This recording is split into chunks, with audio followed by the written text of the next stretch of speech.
Oi, tô aqui de volta, né? Ana Café, falando aqui do canal Ana Café, tamo junto pela vida.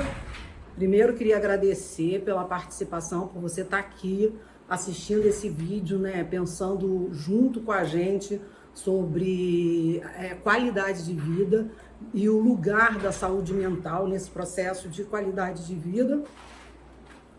Estou gravando de novo de casa, porque a gente continua num período de isolamento, de quarentena, um período esse que a gente não sabe quando vai terminar, e o fato da gente não ter controle, né, do tempo que isso vai ocorrer, o fato da gente não ter perspectiva, né, são todos fatores que tiram muito a sanidade da gente, né? Leva muito para um lugar de insegurança, incertezas, medo. E aí eu tô hoje, né? Vou estar dando continuidade ao assunto emoções tóxicas.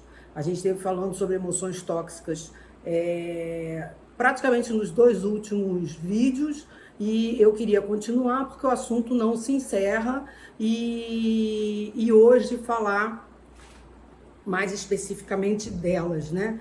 Então, assim, quais são essas emoções que hoje estão dominando mais as pessoas que estão passando por essa situação? E quando eu falo assim, que estão passando por essa situação, me dá uma certa paura, né? Um certo pânico, porque a gente vê que é o mundo todo.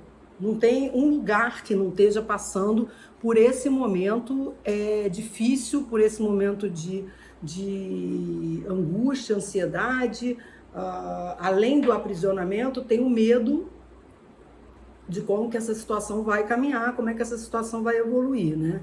Então, assim, como eu já falei anteriormente para vocês, todas as emoções, elas são normais até um determinado limite.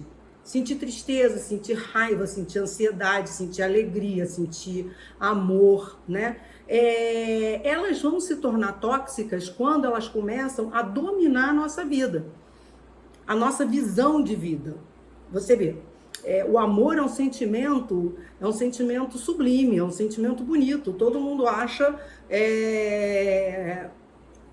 belo, né? Dizer que tá amando, ver 2 pessoas que falam, que dizem que se amam, né? Agora, quando isso começa a dominar a vida, dominar a visão de vida da pessoa, sugar toda a sua energia, roubar sua perspectiva de futuro, quando a pessoa fica obcecada só por aquele objeto de amor, isso já não é mais saudável, isso já não é bom. E aí a gente já está falando de um amor tóxico, uma forma de amar tóxica.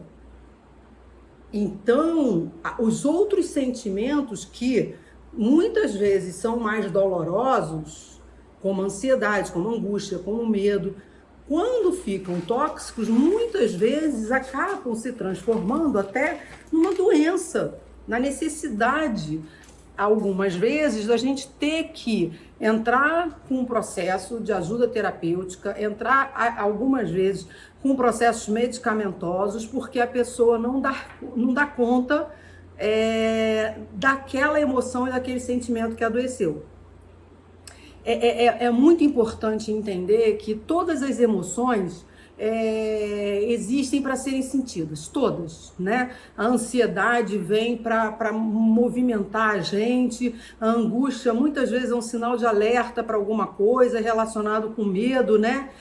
A grande questão é a intensidade que elas vão tomando, e algumas vezes, pelo formato como nós fomos criados, ou como nós estamos sendo, como a gente vem vivendo, né? Porque a gente vive numa sociedade muito voltada para o racional, para o que se controla, para o que acontece na mente, né?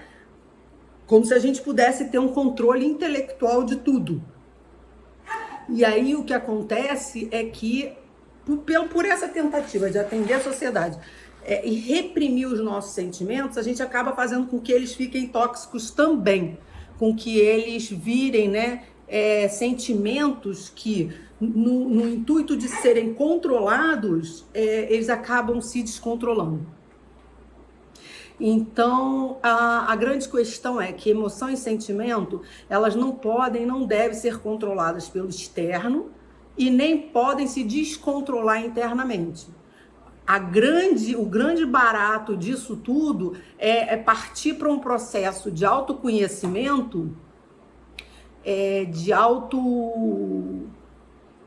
autoconhecimento mesmo, noção da sua autoimagem, como é que você se relaciona consigo mesmo, para que a partir daí você possa manejar esses sentimentos e essas emoções da forma mais adequada para o meio que você vive, porque é possível, né, a gente manejar esses sentimentos e essas emoções. A gente tem ferramentas, no momento em que a gente se permite entrar em contato, a gente tem ferramentas para fazer com que essas emoções que não estão positivas fiquem positivas, ok? E aí, assim, eu queria começar falando da ansiedade. Eu acredito que seja a emoção que hoje tá impactando mais as pessoas, e assim, nem tanto, óbvio, né, com a situação da quarentena, com a situação do isolamento, é óbvio que cresceu muito, né, o sentimento de ansiedade nas pessoas, o fato de você se sentir cerceado, de você se sentir roubado, né, na possibilidade de ir e vir, vai fazer com que esse sentimento cresça. E assim, nesse momento que a gente está vivendo, os sentimentos que vão mais invadir, né, aparecer, vai ser ansiedade, angústia e medo. Ansiedade e angústia muito pela situação do confinamento e do isolamento. O medo, em função de tudo isso que a gente está recebendo de informação, de tudo isso que a gente está sendo impactado, do grande número, né, a coisa de se sentir vulnerável, no sentido de que, aparentemente, né, alguns dados vêm demonstrando que esse vírus é muito agressivo e que tem um alto grau de letalidade, né? Então, assim, isso faz com que o medo cresça, o medo pautado no meu instinto de autopreservação.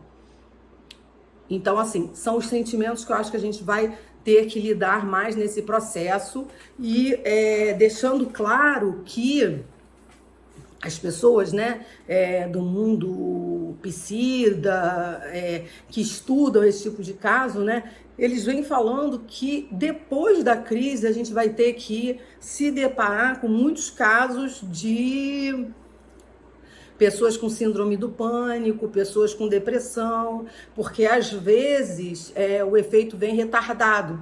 Na hora a gente ganha uma força, né? Como se a gente vestisse uma armadura para enfrentar toda a situação. Mas quando a crise passa e a gente não precisa mais se fortalecer para viver aquele momento, os sintomas começam a aparecer. É como se tirou a fantasia do herói. E aí vem toda aquela fragilidade emocional que estava aí guardada, né? Então, assim, a ansiedade é um sentimento que aparece quando a gente se sente ameaçado. Ela está muito relacionada a uma visão de futuro pessimista, a uma visão de futuro que a gente deixa de ter esperança, que a gente começa a trabalhar de uma forma muito negativa. A gente fica tentando controlar o futuro. A ansiedade é uma tentativa de controle, né? Para ver se a gente consegue ter o melhor resultado. E, ao mesmo tempo, né, a ansiedade está muito relacionada ao olhar para amanhã e para ontem, sair do hoje. Porque assim, você fica olhando para ontem, tentando com que o amanhã seja melhor, tentando consertar as coisas. Pessoa ansiosa funciona muito desse jeito, né? E a ansiedade é decorrente, muitas vezes, de sentimentos inconscientes que detonam pensamentos negativos, vai tomando a nossa mente e a partir do momento que a nossa mente vai ficando extremamente ansiosa, negativa, nessa necessidade de tentar controlar o futuro, ficar buscando saída, né? A pessoa ansiosa fica constantemente buscando uma saída para algum problema que ela esteja passando. É constante, né? Ela começa também a liberar hormônios, neurotransmissores que aumentam, né, a sensação do corpo, a possibilidade, né, do corpo adoecer, que muitas vezes são hormônios que estão ligados realmente ao processo de luta e fuga. A gente libera mais cortisol, a gente libera mais noradrenalina, a gente libera, que vai fazendo com que a gente entre num movimento de inquietude, num movimento de aceleração interna, como se tivesse realmente tendo que correr por algum motivo, né? Então, assim, a partir daí começam a aparecer os sintomas físicos. Começam a aparecer dores de cabeça, é muito comum uma sudorese constante, são as mãos que ficam extremamente suadas, os pés também. A gente vê que a pessoa que tem ansiedade, às vezes ela tira o sapato, o pé está totalmente úmido, né, molhado.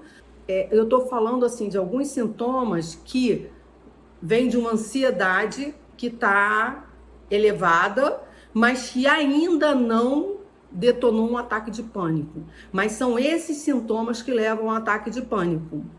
Os sintomas da ansiedade, né? Então, assim, os mentais, emocionais, né? Medo e temor constante, a pessoa vive com medo, com uma sensação de que alguma coisa vai dar errada, tudo que vai fazer fica na expectativa de alguma coisa não dar certo, às vezes até coisas que fogem da realidade. Insegurança e um grau de preocupação muito grande e constante. A pessoa está o tempo inteiro sem conseguir relaxar. Às vezes a pessoa que está num alto grau de ansiedade é uma pessoa que não consegue nem se propor momentos de lazer. Ela está realmente sugada pelos pensamentos, né? E só consegue olhar para aquilo. Apreensão, dificuldade de concentração, insônia, é muito comum, pessoas que estão extremamente ansiosas não conseguir dormir. A gente diz que eles ficam fritando na cama, e é diferente, né, quando a gente fala de depressão, que a pessoa tem uma alteração do sono.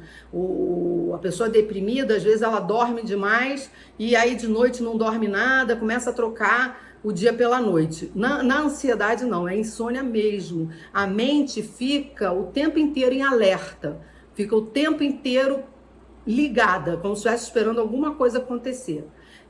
Uma sensação constante de estar perdendo o controle das situações, que também essa sensação de perda de controle das situações vai trazer irritabilidade e paciência. Se relacionar com uma pessoa que está entrando numa crise de ansiedade se relacionar com uma pessoa que em diversos momentos vai ter algum ataque de raiva, de irritabilidade, de impaciência. E comportamentos hiperativos, faz diversas coisas na tentativa de controlar o meio, com essa expectativa de que nada dê errado, e na tentativa de controlar a si mesmo, tá? A parte física da ansiedade, a gente vai se deparar com pessoas tendo palpitações, e isso aumenta o sentimento de medo e de ansiedade, quando a palpitação aparece. Isso vem muito por causa dos pensamentos e da liberação dessas substâncias no corpo, e aí o pensamento começa a funcionar no sentido de que vou morrer, minha morte vai ser agora, nesse momento. Náuseas são decorrentes de ansiedade, dessa aceleração física, problemas digestivos, muitas vezes diarreia, uma tensão muscular muito grande. É muito comum pessoas que estão ansiosas ficarem muito tensionadas nessa região, que tem a ver com a coisa do controle, né? A coisa de carregar o mundo nas costas, e aí essa região fica muito rígida. A dor de cabeça, uma sensação de cansaço muito grande. Agora, esse cansaço é emocional, esse cansaço é por toda essa luta emocional que está se travando. O suor, eu já falei, excessivo. Algumas pessoas entram num estado de impotência sexual. Algumas mulheres ficam sem libido, sem conseguir entrar em contato com uma sensação de prazer. E algumas outras pessoas têm ejaculação precoce, o que acaba levando a ideia de estar passando por mais problemas, de ficar inventariando mais problemas. A gente falou de ansiedade hoje, e falar de todos de uma vez só é difícil, né? Porque o tempo acaba que o vídeo fica muito grande. E aí eu queria aproveitar no nosso próximo vídeo falar de uma consequência da ansiedade, que são os ataques de pânico, que são ataques de pânico e a síndrome do pânico, tá? Agora sim, se você curtiu e achou legal entender um pouco mais, né, de como funciona essas emoções dentro da gente, curte, compartilha. Eu acredito que você tem alguém que tenha crise de ansiedade, que tenha muitas vezes ataque de pânico, síndrome do pânico, e que precisa talvez estar trocando sobre isso. E se puder, comenta aqui embaixo e diz o que você achou, vai me ajudar. Obrigada, tá? Tamo junto.